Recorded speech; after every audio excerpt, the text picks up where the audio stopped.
All right, let's talk about those little habits we all have. You know the ones, the things we've been told are flaws, things we should probably stop doing.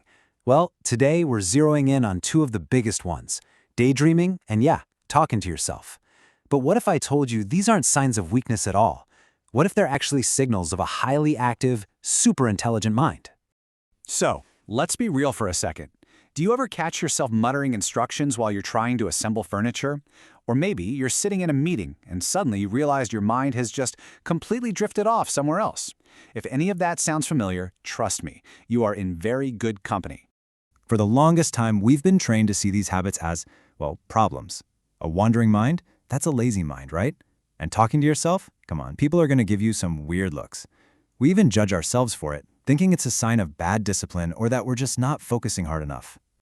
Okay, but here's where it gets really interesting, because it turns out that actual psychological research is telling a totally different story. These so-called mental glitches, they might actually be signs that your brain is doing some incredibly important work in the background.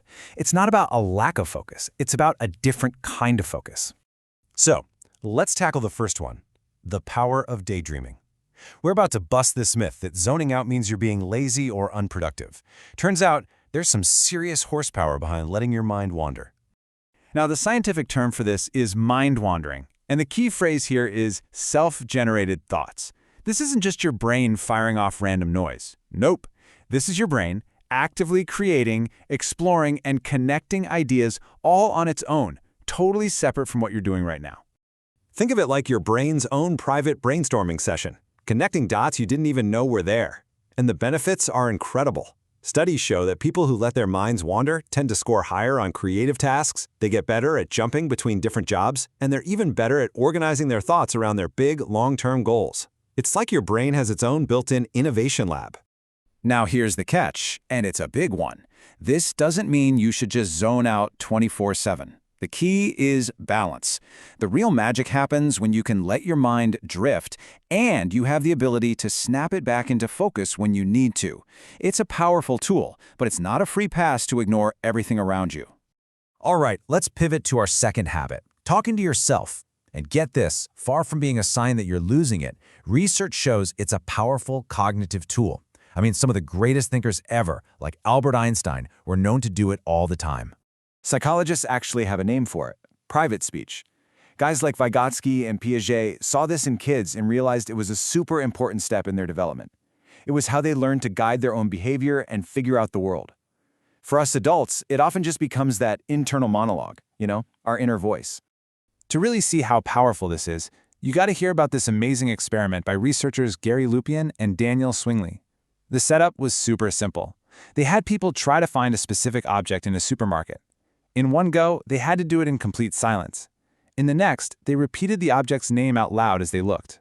And the results? Whoa.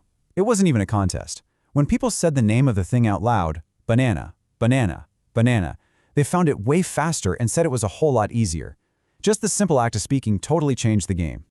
So why on earth does that work? Well, Gary Lupian explains that when you say a word like banana, you're doing more than just making a sound. You are literally priming your brain. You're activating all the visual stuff you associate with a banana, the color yellow, that specific curved shape, basically turning your brain into a much better banana detector. And this idea of self-guidance, it connects to a much bigger, much deeper psychological concept called self-regulation. This is our ability to manage our own thoughts, our emotions, and our actions to get what we want in the long run. It's the absolute foundation of planning, solving problems, and keeping our cool. And this is the part that just might blow your mind.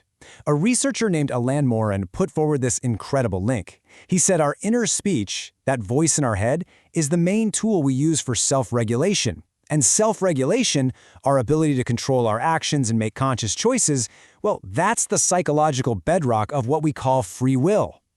Think about that.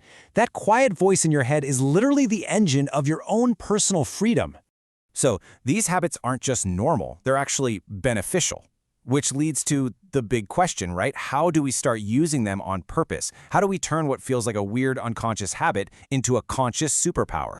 Well, it really boils down to a pretty simple three-step approach. First, just start paying attention to the context. Notice when your mind wanders or when you start talking to yourself. Is it when you're bored, stressed, tackling a tough problem? Next, start using it intentionally.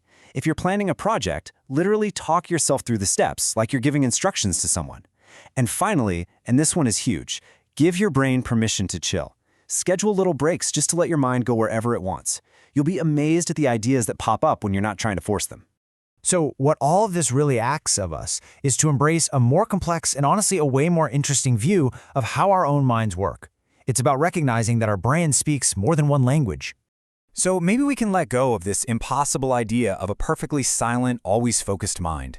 The next time you catch yourself drifting off or you hear yourself whispering a plan out loud, don't write it off as a flaw. Try to see it for what it is. It's your mind thinking in a language that goes way beyond to-do lists and deadlines. It's your brain doing what it does best, processing, creating, and regulating itself. So, instead of trying to silence that voice or yank that wandering thought back on a leash, maybe the better question to ask yourself is, what is my mind trying to work out right now? What connections is it making? What problem is it secretly trying to solve? Pay attention. It might just be telling you something brilliant.